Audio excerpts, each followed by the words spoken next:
Well, good morning, everyone, and welcome to the Saturday, May 16th, for those of you keeping track of your days during the pandemic, meeting of our Rotary Passport to Service Club. Mrs. Goldson came up with that, and I kind of like the ring of that. So we're calling it the Passport to Service Club, and we are now very close to becoming a full-size club instead of a half-size club. So as Sue mentioned at the conclusion of this meeting, if you're interested in joining our club on a going forward basis, please do so. For those of you who may be new to the meeting, the Passport Club is kind of a hybrid between a traditional Rotary Club, where they have regular weekly meetings at a physical location when there isn't a pandemic, and a e-club, where they just meet online. We encourage our members to work with local clubs on fundraisers and on service projects and whatever they do in their communities, wherever your community is. So we then meet online for our meetings, but a Passport Club is ideal for somebody who doesn't have a regular schedule, somebody who travels a lot during the course of the year, somebody who lives part of the year as a snowbird down south, or just doesn't have the ability to make a regular fixed weekly meeting time. So we encourage anyone whose schedule fits that, please refer them to us to join our club. With that, this morning, I don't know if we have any announcements, Sue, but no, I was going to toast my friend Jim, though, because it looks like we both have our coffee. There you go. Oh, and you too. Perfect. Welcome to the Sampsons this morning. Yes. From their beautiful backyard. We've got a very special panel this morning. We've had some of the I guess senior leaders of Rotary joining us over the past several weeks, but some of our best meetings have also been the ones where we hear from folks who are involved in their communities and doing what Rotary really does best, which is service. And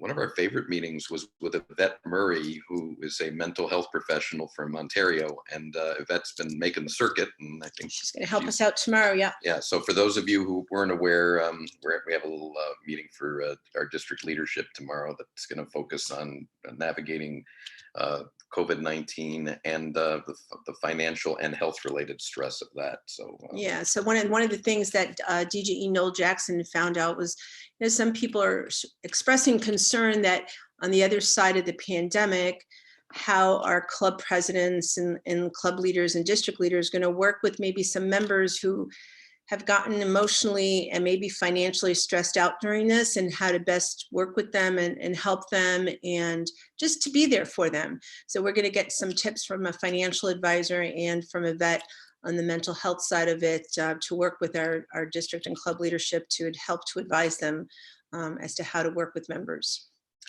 So that should be kind of interesting. So this morning we invited a few different club presidents from District 6400 to join us and talk about what they're doing in their communities to address the COVID-19 crisis, but also how they're engaging members and what they're doing to keep people active with Rotary during this time when it's pretty easy for Rotarians to kind of slip away and do other things.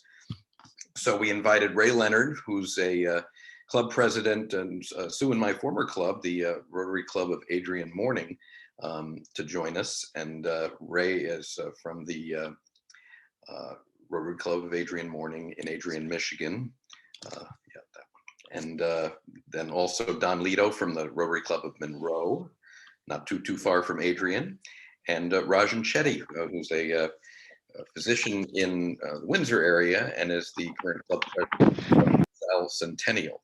So we're thrilled to have all three of them join us this morning, and we're going to start, I think, with Ray. Each of them talks for a few minutes about what they're doing in their community and in their club, and then we'll have discussion after that presentation. So Ray, let's start with you. Morning, Bruce. Thanks for having me. Morning, Sue. Morning, everyone. I'm at work, so it's a little noisy. I've tried to find a secluded corner to be away from the din, so I hope you all can hear me really well. Adrian Morning Rotary has worked pretty well, I would say. If you want to advance to the next slide, I can talk a little bit about what we've done.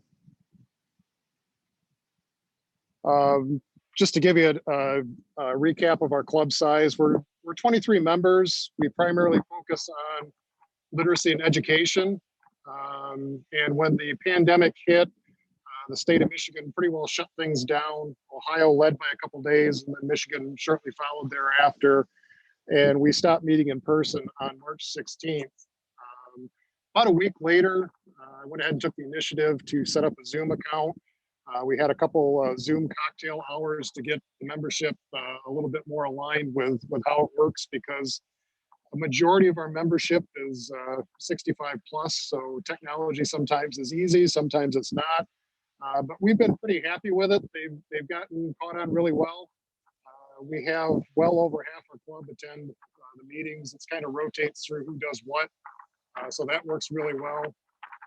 Our first speaker was in early April, and we really focused on speakers that could talk to us about what the pandemic is doing at the local level, be it at schools, be it at the county level, what kind of services are impacted, health, wellness, that sort of thing. And it seems to adjust it pretty well. As far as our actual response, one of the first things we did was donated $5,000 to the Lenawee Community Foundation COVID Fund. It was matched by Lenawee Cares, which is kind of a version of United Way. And from there on, that went to food pantries, shelters, utility assistance, immediate needs in the community. We donated $500 to Share the Warmth, which is our local homeless shelter. Because of the shelter in place orders, they were there 24/7.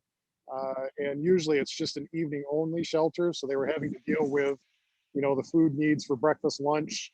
We've donated food along, so it works pretty well that way. But really, the next slide talks about really what our main club focus is. And that's the expansion of our partnership with the Southeast Michigan Migrant Resource Council. That's a group that works in Monroe, Lenawee, Hillsdale, Washtenaw, and part of Wayne County to meet the needs of migrant workers that are working agricultural products within our community. Last summer, we had partnered with them to put up some little free libraries, that take a book, leave a book. We put up a couple libraries. We had schedules to do a couple more. We had committed some funds to a health fair that they were going to do this summer. And we switched over from that health fair to just giving them $500. And then our members have been really good with donating and making face coverings, hand sanitizer. Clinton Rotary Club kicked in some of those plastic face shields, bottles, anything that they need. And then we had a couple members that have worked a couple of their distributions for provisions. And I think on the next slide, you can see one of the things that we did, because it is hard to engage the migrant community. They're worried that when they see a state car show up, that it might be ICE coming to take them away. One of the neat things we did is we went ahead and bought Hershey's chocolate bars, put a tag on there that said, "Welcome to Michigan, courtesy of Adrian Morning Rotary." And then on the next slide, I think, if I remember right, a little bit of a close-up. There at the bottom, it gives the contact information for Rudy Flores, who's our contact that works for the Migrant Resource Council. And then we put those in packs with some N95 respirators, some cloth masks, business cards, and you can see what my wife has been doing during the pandemic there on the right-hand side. That's mostly her handiwork, minus the gloves and the N95 masks there. She's been keeping me busy with sewing projects. So that gives you a little bit of an idea of what we've been working on at Adrian Morning Rotary.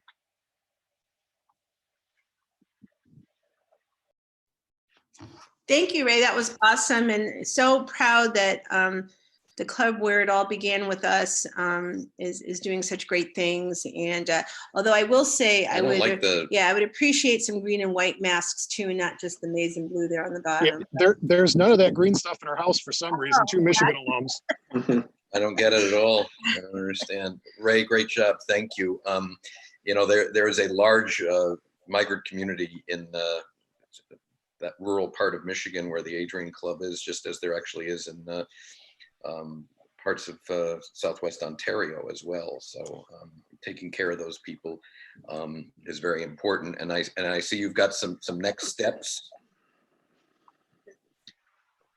You plan to still install more little? We free do. libraries? You know, we're hoping to install 3 more little free libraries at the camps. One of the things that we're working on is getting bilingual material. What happens with these little free libraries is they just get cleaned out at the end of the year. So those books are going back to the communities in Latin America and over in the Middle East. And one of the things that we were working on expanding was putting in sporting equipment. You know, they work for 12, 14 hours a day, and then you go back to the camps and there's nothing to do. So we were hoping that maybe we could get some soccer nets, soccer balls, and have those stored with the little free libraries.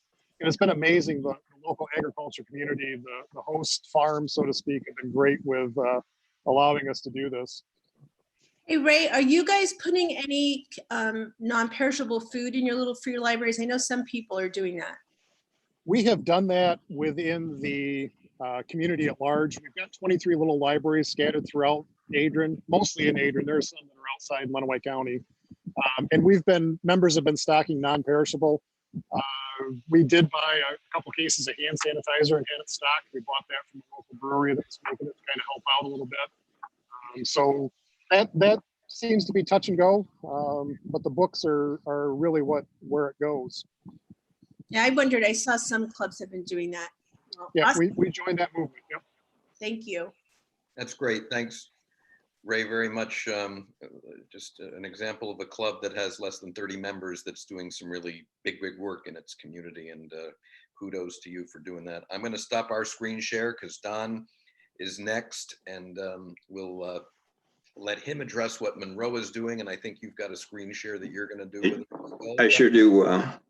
Well, good morning, everybody. Thanks for inviting me to join today. I just have a few slides, and I guess I'll start out with, if I can get it going here. There we go. Kind of just some photos of things that we've been doing, but just share a timeline. And Ray kind of mentioned some of these things about his club as well, and they're not much different than what Monroe is. Monroe's about 50 members, and our last in-person meeting was on March 10th. And on the 18th, the governor issued their stay-at-home order, and it really sparked in this area, particularly in our club too, because it's a majority of people are in that vulnerable age group. It started this period of what I call fear paralysis. People were staying home and concerned about their own health and afraid of exposing others. So there was a widespread compliance with the stay at home.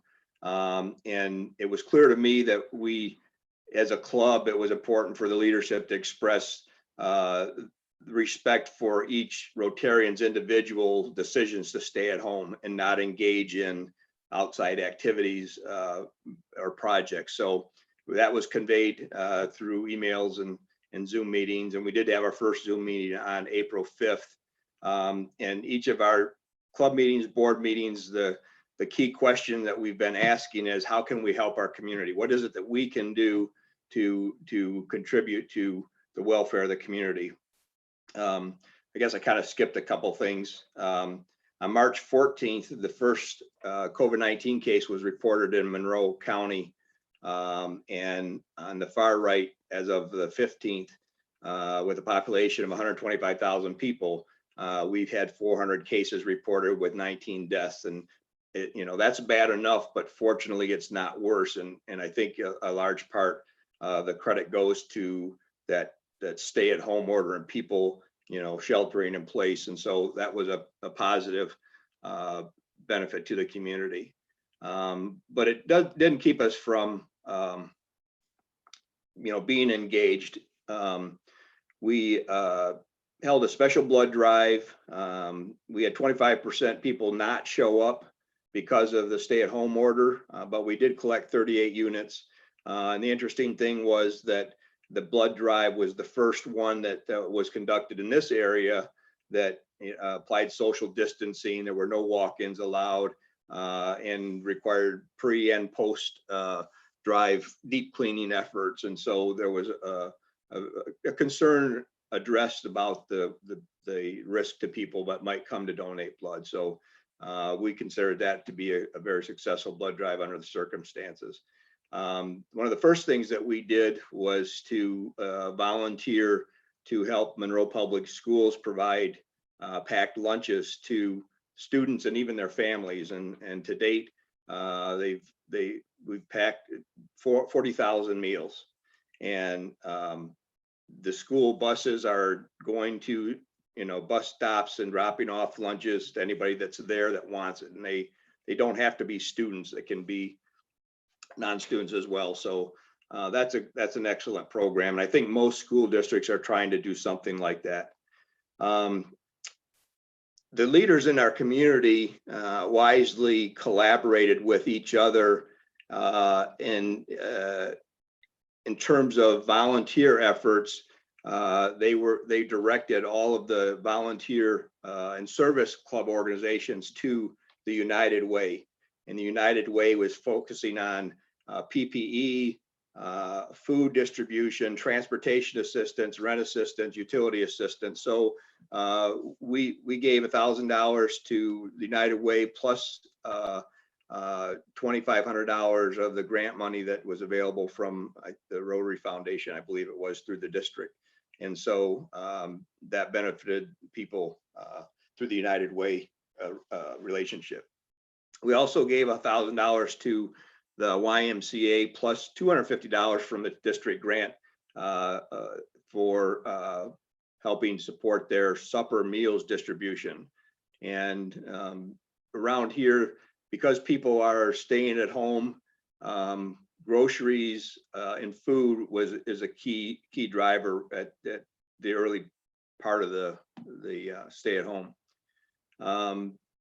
We also partnered with Monroe Public Schools to help fund production of face shields that are being distributed to dentist office, doctor's offices, first responders, and they're printing those right at the school, along with Monroe County Community College, which actually received money from the Carleton Club to support the community college's efforts. We supported St. John's Food Pantry. They had a 200+ family grocery distribution that was very, very important and appreciated.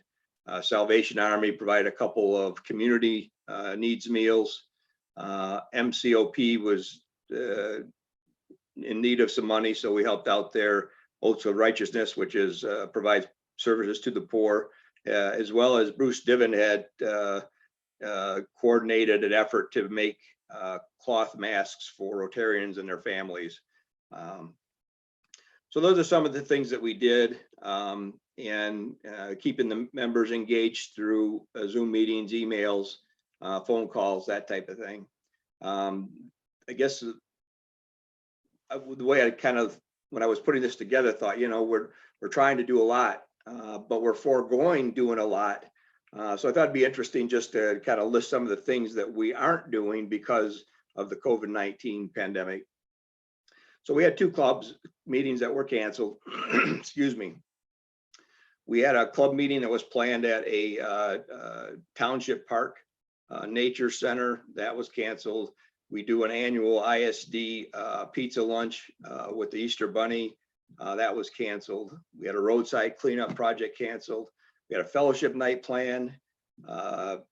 We had a couple of us Rotarians had a trip to Japan, Hofu, Japan, to celebrate a sister club relationship that we had our flights booked, and we ended up having to cancel that. There was a club mission trip that was planned for Ghana that was canceled. 4-way test presentation, Salvation Army. We have a Monroe High School project to create a retail-like space for students in financial need to come in and get free clothing, footwear, personal hygiene items. So that project was suspended, and because we weren't able to get into school. We have a local holiday camp, summer camp that was canceled. So a lot of things have been impacted as a result of COVID-19 that may not recover. So I thought I'd just share some of that. I'm sure most clubs are experiencing the same thing. The impact on the people is pretty widespread and diverse. So that's what we're doing. And I'll hand it back over to Bruce and Sue. Thanks so much, Don. Thanks, I Don. mean, gosh, for a club of 50 members, all the things that you're doing. And yeah, we, unfortunately, all of us could put together the list of things that we can't do right now. And that's, but I think the amazing part is that Rotarians, even though they had to readjust, if you will, were able to do so and have made a huge impact in a lot of communities. I can't even imagine what some of these communities would be dealing with if they didn't have the things that we've done. So kudos to you guys. Thank you. Does give you an idea of how much we do in our communities when you start seeing how much we can't do. Exactly. Exactly. I'm glad you threw that in there. That's exciting. Yeah, and I would say if everybody could think about this, I think one of the biggest things, and it's been in the chat box a little bit too, I think a lot of clubs, the biggest concern and thing they're dealing with right now is all the fundraising projects that they couldn't do.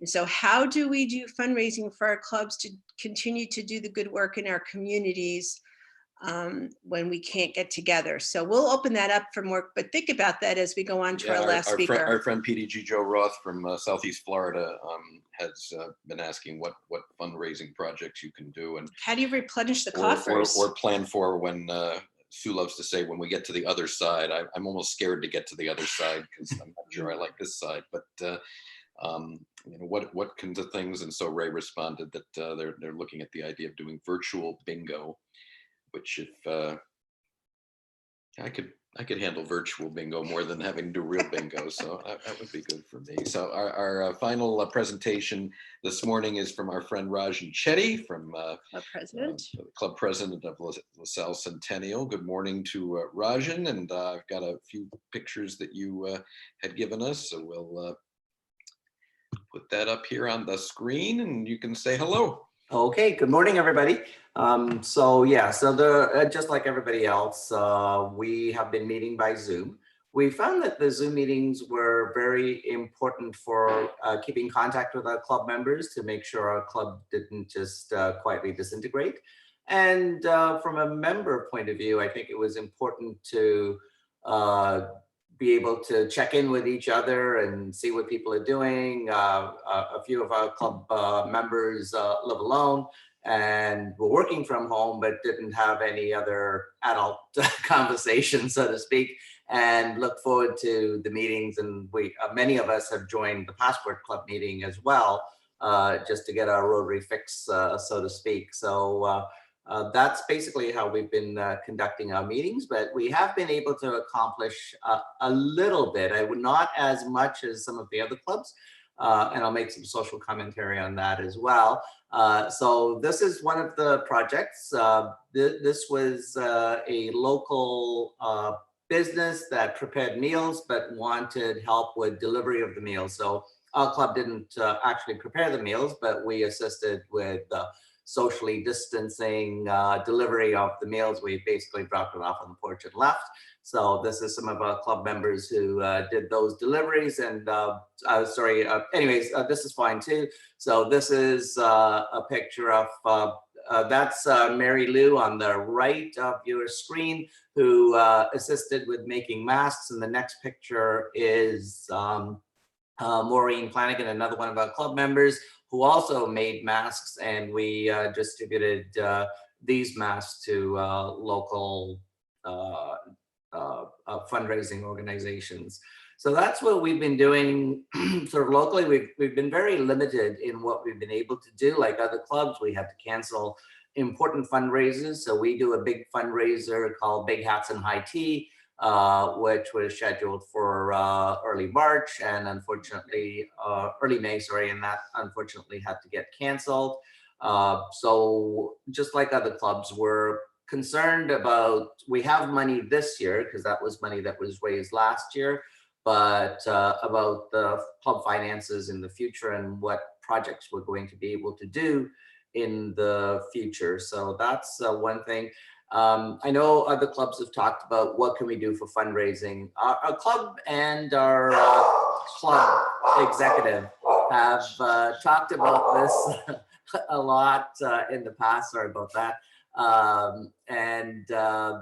It's a very delicate thing to ask people for money at this time, because many people in our community, even in so-called stable businesses like a medical practice, which I never thought I'd be unemployed, but we've had to close our practice, and I'll talk a little bit about that as well. So we've been kind of tiptoeing around how do we approach people for fundraisers without being offensive. We did have, when we had to cancel our Big Hats and High Tea, we sent out a message saying, you could either just leave the money with us or get a refund. And more than 90%, other than the Club Rotarians, everybody else wanted their money back. So it is what it is, I guess. So in terms of distribution of funds, we did a project with the district. So the district had given $2,500 to our Area 9 clubs. And I just wanted to say what the club presidents in our district decided that we would provide these glide scopes to the local hospitals. So, and I thought it was interesting to share that with other people, just in case you may want to consider this as a project. So normally when somebody's having trouble breathing, and that's what COVID does to people, the physician would stand basically at the head of the bed and look directly into somebody's mouth. So you'd be nose to nose, looking at their vocal cords to slide a tube in to help them breathe. And of course, when you're like that close, you're getting sprayed with COVID. So it's a very high risk procedure. So these glide scopes are a fiber optic scope that you could use to visualize the vocal cords and slide the tube in while actually looking at a television screen off to the side. So everything that you would normally see sort of through your eyes is now being projected on the screen. So it's much safer. And our hospitals really didn't invest in those. And I remember a couple of years ago talking to them about it. And they said, well, you know what, the traditional way works and it's a lot cheaper. It's only like $25. So we're not spending money on this fancy thing just because it's a nice to have. We did have one for difficult patients, but that was about it. So our area clubs have donated money to buy more of these glide scopes to make things safer for our frontline personnel. We also donated $500 to hospital support staff for meals. And actually, I was talking to one of the nurses at the hospital, and she said she's gaining about 15 pounds because they're being inundated with food. So I'm glad that everybody's grateful, but the staff are getting well fed during this pandemic, which is nice to know. Also $500 to the Unemployed Help Center, which is basically our local food bank. And then the other thing, which I'm sure many of you are aware, is domestic violence has been increasing during the pandemic because of lockdown, because people are being forced to live in close quarters, and that has exacerbated whatever tension I guess there's been. And so we donated 500, actually it's 500 US dollars, which turned out to be almost 750 Canadian dollars to the local women's shelter. And we also thought another important issue right now is mental health. And so we donated, again, $750 to Maryvale, which is a local organization that deals with youth, I guess. I don't know what the definition of youth is. I think they go almost up to 21 now with mental health issues. So we did that. And then finally, our club donated $500 to the Rotary Telethon, which I think was a fantastic event. I don't know how many were on it, but it was a really fun event that Jennifer Jones and a bunch of other people had put on a couple of Saturdays ago. Now, the advantage of Zoom meetings has been that we've been able to partner with other clubs, and that's been fantastic. So I see Rachel, we partnered with Belleville to do a meeting with Belleville. So that was sort of our fancy smancy international club meeting. And then we also did a joint meeting with, actually 2 joint meetings with the 1918 Windsor Rotary Club.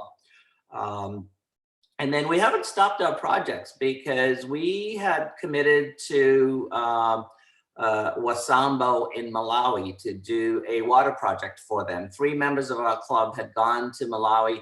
It's kind of funny how Rotary works. One of our members' children ended up going to Malawi, falling in love with the place, and a 6-month trip turned into a 2-year trip, as often happens, and she was working there. So 3 Rotarians went down and found that they needed water. So I'm very happy to announce that we've just cobbled together multiple grants, including a global grant, district funds, and some funds from the Canadian government. We've got $80,000 banked or committed, and we now just got a letter yesterday saying that all the funds are in place and we can start drilling. So even though there's a pandemic, Rotary is still happening and projects are still going ahead. And the other thing with Zoom is we were able to zoom into the people in Malawi, and they are not in a lockdown. They're in a very rural area, and they said the contractors were okay to work and they're ready to go. So we could get that started. So it's not a Rotary project, but the little free library that I walk by every day when I walk by, very loud dog, I just noticed that the lady that runs it did something really cool. She has a plastic tote box underneath the little free library that's filled with jigsaw puzzles, because apparently doing jigsaw puzzles is how people have been spending their time in the pandemic. So she's got these different jigsaw puzzles and a little sign, take a puzzle, drop a puzzle off. So I thought I might suggest that for other people if you want to add jigsaw puzzles to your little free library. It's a great idea. And I know Ray Lennard had mentioned the migrant workers. So we also have migrant workers here. And the way the Canadian government has been doing that is that the workers have come, they've just finished, I believe this couple days ago would be when they finished their 2-week quarantine. So after they arrived, and we have a lot from Jamaica as well as from Mexico, and they were immediately put into quarantine, and then they had to stay in quarantine for 2 weeks, and now they're being allowed to actually work. Unfortunately, we already had a breakout in one of the greenhouses.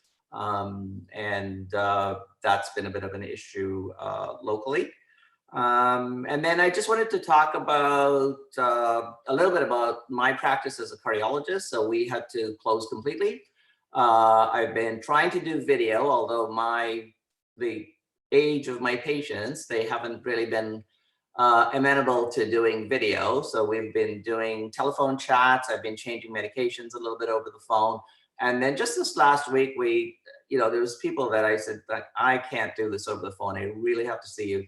So we've had people come in, they wait in their car. We have no waiting room. And then we will send them a text message or phone them or step out the door and wave at them and have them come in. So we only have one person in the building at any time. That person will come in, we'll deal with them. After they leave, then we'll have the next person come in from their car. So it's sort of like a curbside cardiology practice, if you like. So that's been going on really well. And then our other club member who's a physician is Nick Krasich. And in addition to his primary care practice, Nick goes to a nursing home and has been exposed, fortunately not infected yet, because Nick goes to one of the local nursing homes with one of the highest incidences of COVID infections. In fact, they partially cleared them out and moved them to what they call the field hospital, which was this emergency hospital that was created for the big deluge of COVID patients, which fortunately didn't come except from the long-term care. So I think the social distancing actually has worked quite well. And then finally, we had sort of an unusual problem, and I was watching the screen for the other clubs and all the local charities and projects that they've been able to do.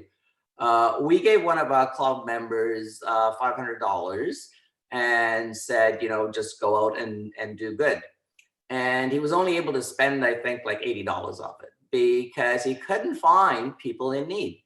Fortunately, we had a lot of very good social support systems in place. The Canadian government immediately pumped out $2,000 to everybody, whether you needed it or not. You just got it shoved into your bank account. And they're going to claw it back eventually after they figure out all the details of it. So I think that went a long way in helping people. And Mike Coffin, a club member, is also very good at plugging people in. So when people came to him and said, look, I need help for this and that, Mike was very good at saying, yeah, you know, I can give you some money to help your thing this week, but this is going to go on and you're going to need money on an ongoing basis. So how about I hook you up with the local social service agency that takes care of this?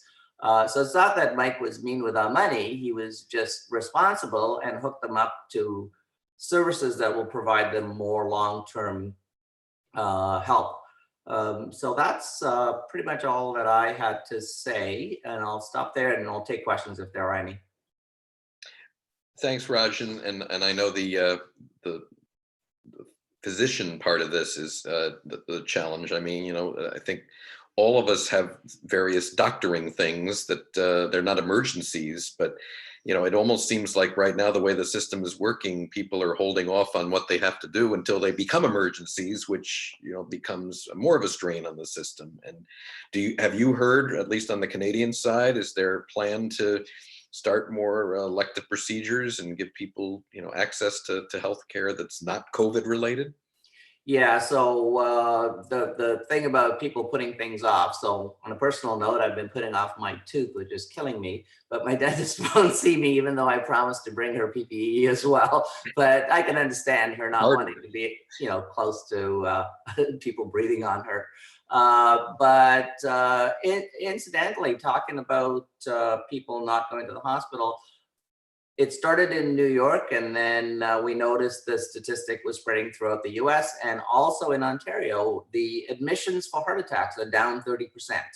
So we know that heart attacks didn't stop happening with COVID. So unfortunately, these people are just staying home because they're terrified of going to the hospital and getting COVID. Yeah. So I think we're going to have to deal with that coming up. But to directly answer your question, yes. So elective surgery is opening this week. Monday's a holiday here in Ontario. So Tuesday we're going to be starting, and we're leading up with cancer surgeries that have been delayed. And then we're gradually moving it into other elective surgery. That's a good thing. And they're just starting, you know, to do that in the Northeast. And I think even in Michigan now, I've heard people say that some elective things are starting. And, you know, one of the things I've been saying basically since mid-March is all those people who were trying to get into their doctors and were already on a waiting list, now they're pushed off even further. And that, you know, not anything hopefully serious, but I think a lot of people have doctoring that they've put off or not been able to get in to get an appointment. And I can't even imagine what the backlog is going to be like for some people. Although some people seem to be more concerned about not getting a haircut than getting their heart attack addressed. So we'll see what the priorities change on the other side. So to Rajen and to Ray and to Don, one of the things that goes through my head is what the thoughts are of the club or the board or of you on when your club will be able to meet in person again. What's it going to look like? We see how some restaurants are having to rebuild their entire facility, and you know, fortunately, if there is a fortunately for this, it's coming into the summer months for the North at least, so that you can have outdoor dining. I'm not sure what you're going to do in November, but for now, you know, you can set it up so there's outdoor and there's space. So what are your club, what's the thinking at the club level to the three of you for you know, how you're going to re-engage? Don, do you have any thoughts on that? Yeah, our board's already decided to continue with the Zoom weekly meetings through the end of this Rotary year. Oh, wow. We hope to we hope to be able to do something in June 30th, which is our pass the gavel meeting date. That could be an outdoor, socially distanced, safe way to pass the gavel. And but we're going to leave it up to the incoming board to decide starting the new year how they want to meet. Well, and as for everybody, that's partially going to be dictated by what government and local officials tell us we can or cannot do. But, you know, part of it's not only what you decide, maybe as a board, but what's going to make members feel Right. comfortable. So, Ray, how do you get the message out if you decide to have meetings again? And Adrian, how do you reassure members that everything is going to be okay and that you've taken proper precautions?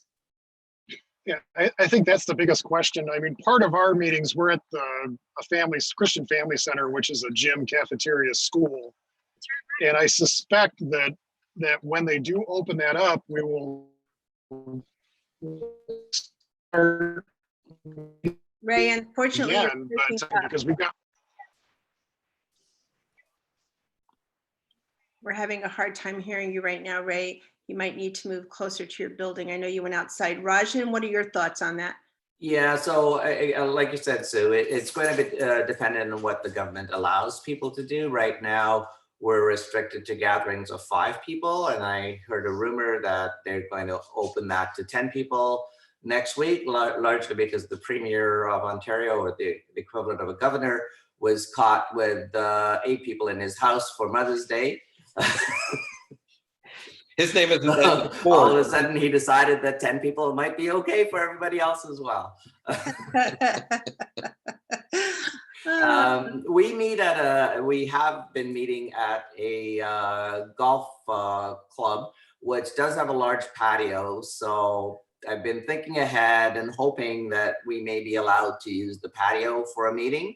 But again, I think it's going to be a while before they allow meetings of 20 or 30 people, so we could have our whole club meet. And I truly appreciate Sue administering a Zoom account and setting up meetings for us.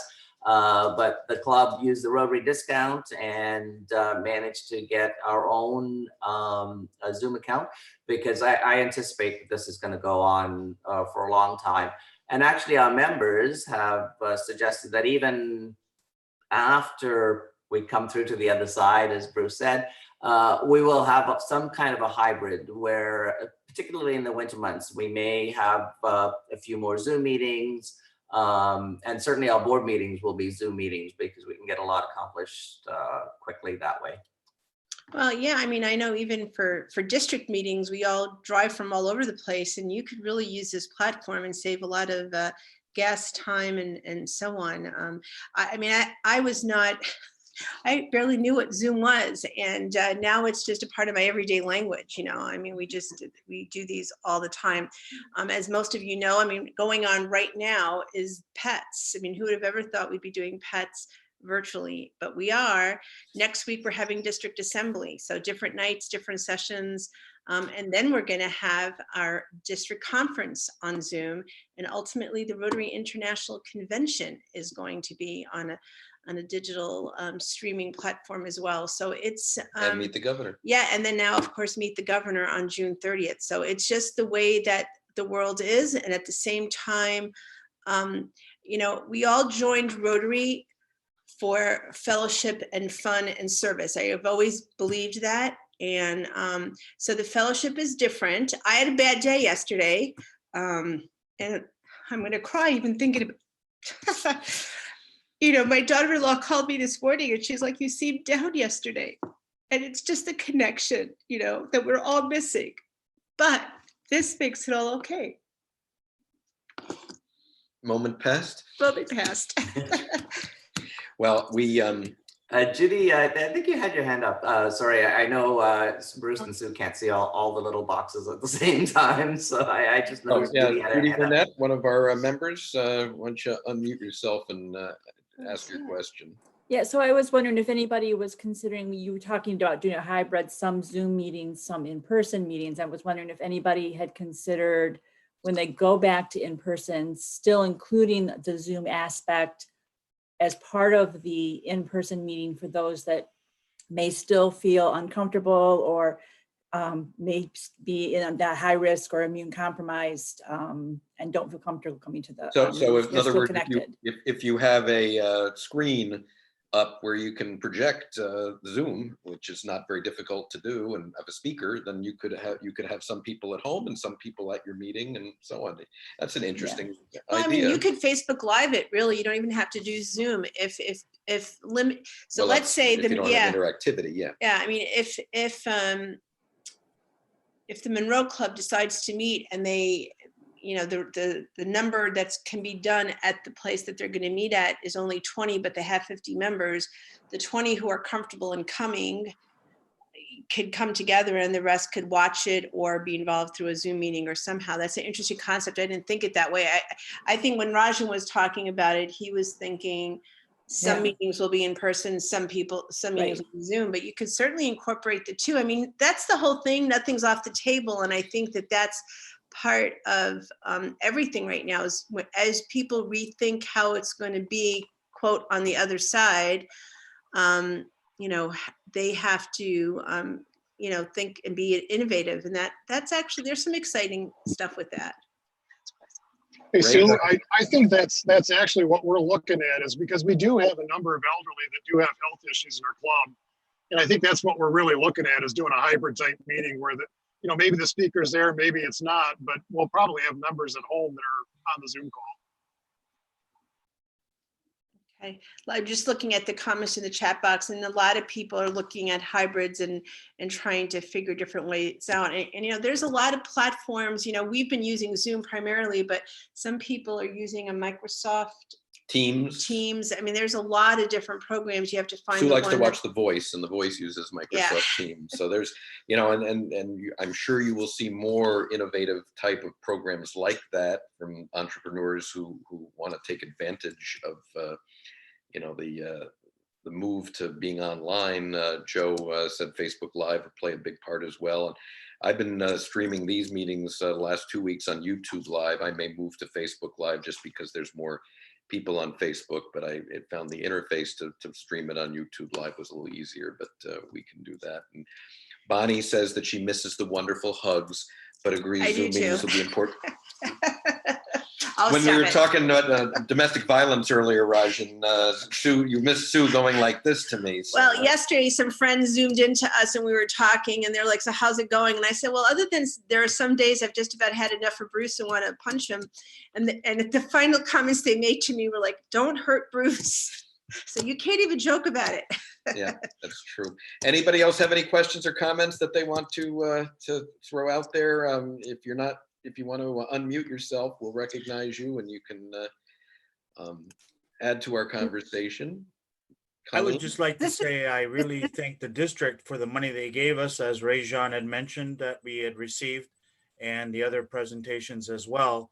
It came in very handy. We're going to be doing something by next weekend that involves a lot of that different things. I don't have the list in front of me, but we're doing the University Food Bank for the international students, which were stuck here that can't go home. We're feeding them. We're doing Maryvale Women's Health, Women's Shelter, Hiatus House, and a myriad of a few other places that need help. Not so much front lines, like you had said, the nurses are full and doing well, but the people in need that don't usually get it right away. So next weekend, we're doing a mass thing that we're spending about we're doing face shields with face masks, with Habitat for Humanity to give out to people. So a lot of that money has been spread out in different ways. And we thank the district and the RI for giving us the money to do that. That's great. Carlo from Windsor, St. Clair, thank you very much for your input and for joining us this morning as well. Colleen? This is not a Rotary comment. It's a comment. We belong to the Unitarian Universalist Church, and the president of that organization issued a statement on May 14th that says, based on advice from experts, we continue to recommend that congregations not gather in person. We also recommend that congregations begin planning for virtual operations for the next year through May of 2021.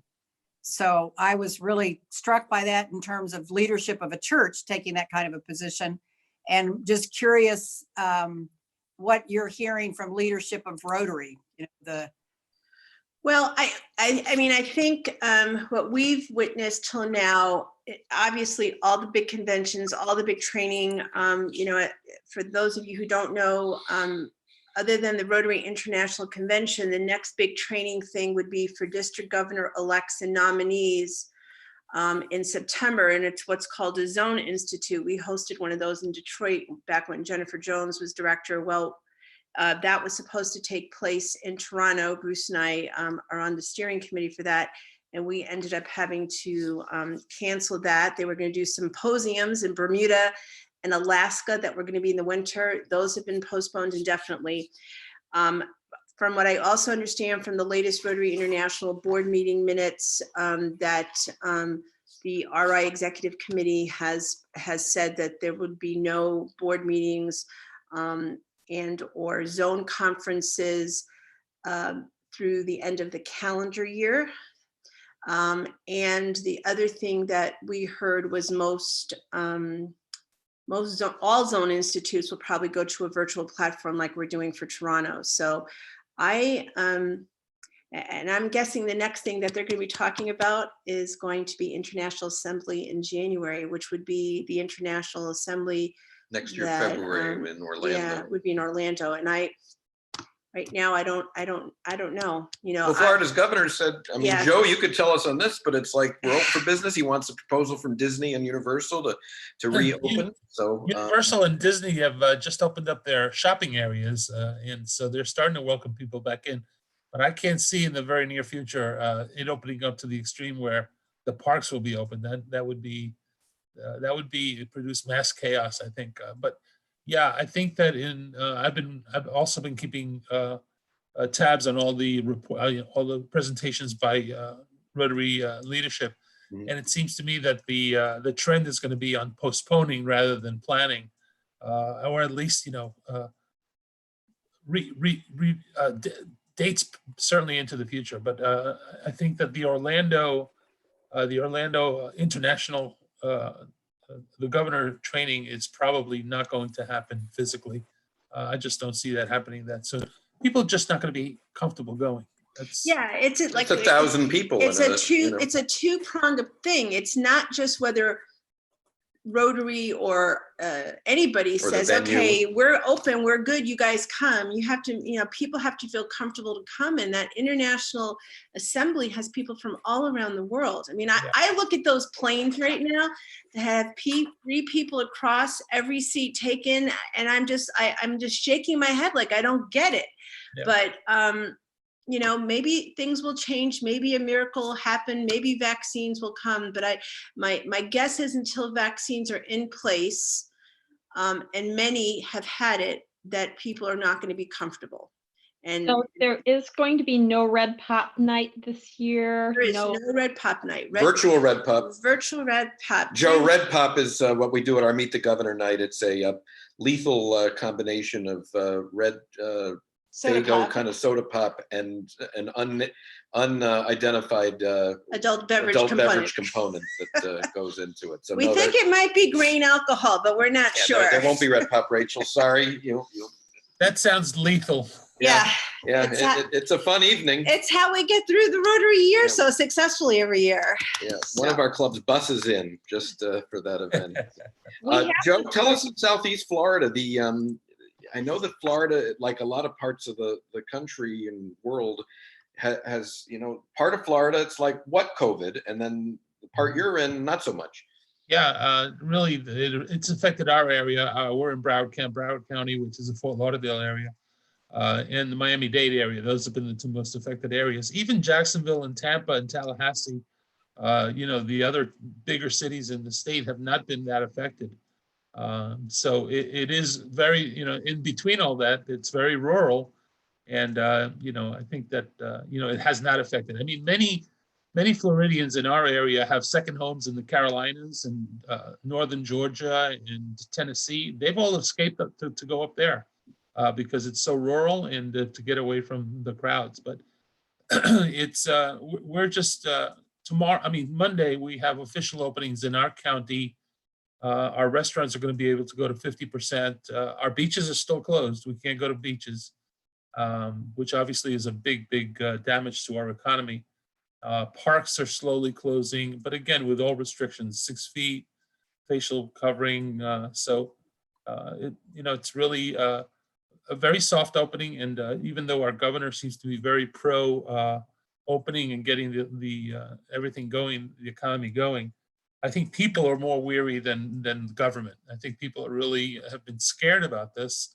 And like Sue says, I think until the actual vaccinations will be in place, nobody's going to be 100% comfortable in heading out. So, Well, thank you very much Thanks, to all Joe. the great comments today and to our 3 speakers. Yay!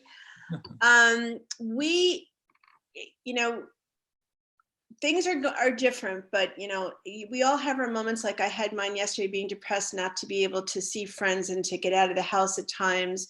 But at the same token, I feel very fortunate that I'm healthy, my family's healthy, and my it means close a lot friends. to us to see all of you. So thank you. Thanks for being a part of the solution of being lonely sometimes. So Next week, we're going to have a total social meeting. So come with your coffee, breakfast, stay in your jammies, whatever you want to do. pretend it's 9 at night. It's Memorial Day weekend for those of us in the US. So we'll just have a very casual meeting and share stories of fellowship and things that we're doing. And then the week after that, speaking of the Malawi project, Elvira Ijesu is going to be joining us to actually talk about that project. From Rajen's club. Yeah, so that'll be great. And it's a wonderful presentation. And we're looking forward to having that. So if Virtual hug, Sue. Here's a virtual hug for you. Oh, thank you. Thanks, Carla. I needed that yesterday, but I'll take it today and every day of the week. I will ask those members who are interested in joining the Passport Club as a member to stay on, just because we're going to share some news with you. And then I'm going to let Bruce lead how we always end our meeting. So have a great Rotary week, everybody. And I'm just trying to unmute everybody. I think I pretty much did. So we'll do the 4-way test of all the things that we think, say, or do. First, is is it it the truth? Second, Fair, fair to all all concerned, concerned. Concern, Third, will will build be goodwill and better better friendship. Fourth, will be beneficial beneficial to all concerned.